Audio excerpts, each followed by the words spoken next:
ये कहानी उस रात की है जिसने मानव इतिहास की दिशा बदल दी। ये केवल एक विश्वासघात की कहानी नहीं है, बल्कि प्रेम, क्षमा, धैर्य और परमेश्वर की योजना की कहानी है। उस रात यीशु मसीह अपने 12 शिष्यों के साथ भोजन कर रहे थे। सब कुछ सामान्य दिखाई दे रहा था, लेकिन यीशु जानते थे कि कुछ ही घंटों में उनके साथ ऐसा होने वाला है जिसकी कल्पना भी किसी ने नहीं की थी। उनके सामने बैठा एक व्यक्ति, जो कई वर्षों से उनके साथ चल रहा था, उनके चमत्कारों को देख चुका था, उनकी शिक्षाओं को सुन चुका था, वही व्यक्ति उन्हें पकड़वाने वाला था। उसका नाम था यहूदा इस्करियोती। अंतिम भोज की तैयारी यरूशलेम नगर में फसह का पर्व निकट था। चारों ओर उत्सव का माहौल था। लोग अपने परिवारों के साथ तैयारी कर रहे थे। उसी समय यीशु ने अपने शिष्यों से कहा कि वे फसह का भोजन तैयार करें। शिष्य सब व्यवस्था करने लगे। शाम होने पर यीशु अपने 12 शिष्यों के साथ भोजन करने बैठे। कमरे में शांति थी। सबके मन में उत्सुकता थी, क्योंकि पिछले कुछ दिनों से यीशु ऐसी बातें कर रहे थे जिनका अर्थ वे पूरी तरह समझ नहीं पा रहे थे। भोजन शुरू होने से पहले यीशु ने एक आश्चर्यजनक कार्य किया। उन्होंने अपने शिष्यों के पैर धोए। उस समय पैर धोना सेवकों का काम माना जाता था, लेकिन यीशु ने दिखाया कि सच्चा महान वही है जो दूसरों की सेवा करे। जब वे यहूदा के पास पहुंचे, तब भी उन्होंने उसके पैर धोए। वे जानते थे कि यही व्यक्ति उन्हें धोखा देगा, फिर भी उन्होंने उसके प्रति प्रेम और नम्रता दिखाए। एक चौंकाने वाली घोषणा भोजन के दौरान अचानक यीशु गंभीर हो गए। कमरे का वातावरण बदल गया। फिर उन्होंने कहा, मैं तुमसे सच कहता हूं कि तुम में से एक मुझे पकड़वाएगा। ये सुनते ही सभी शिष्य स्तब्ध रह गए। किसी को विश्वास नहीं हुआ कि उनके बीच कोई ऐसा भी हो सकता है। एक एक करके सब पूछने लगे, प्रभु, क्या वो मैं हूं? हर शिष्य चिंतित था। कोई भी अपने आप को निर्दोष साबित करने की कोशिश नहीं कर रहा था। वे अपने हृदय को जांच रहे थे। लेकिन यहूदा भी वहीं बैठा था। उसने भी दूसरों की तरह पूछा, गुरु, क्या वो मैं हूं? यीशु ने शांत स्वर में कहा, तूने स्वयं कह दिया है। लेकिन बाकी शिष्य इस बात को समझ नहीं पाए। यहूदा शुरू से ऐसा नहीं था। जब यीशु ने उसे बुलाया था, तब वह भी अन्य शिष्यों की तरह उत्साहित था।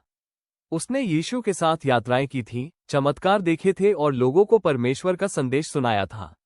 लेकिन धीरे धीरे उसके मन में लालच ने जगह बना ली। वो धन की थैली संभालता था और कभी कभी उसमें से पैसे निकाल लेता था।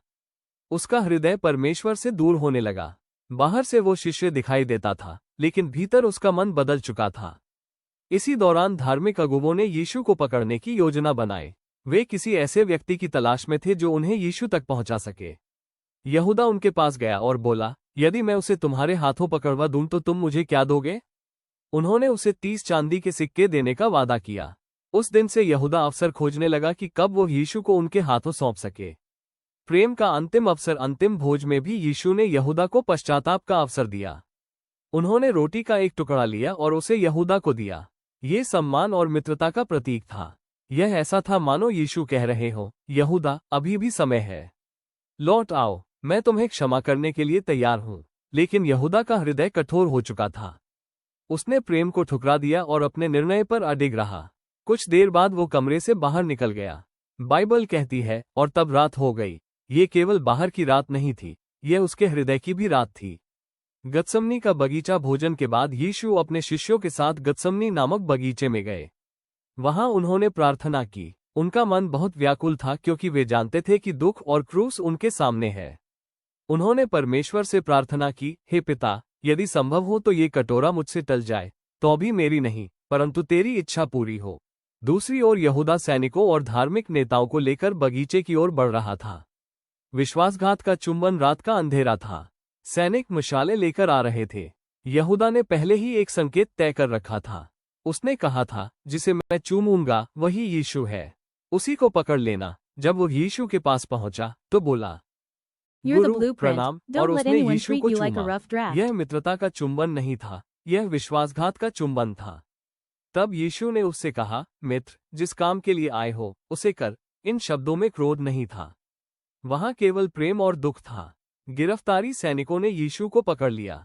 शिष्य घबरा गए और इधर उधर भागने लगे, लेकिन यीशु शांत रहे। उन्होंने विरोध नहीं किया, क्योंकि वे जानते थे कि यह सब परमेश्वर की योजना का भाग है।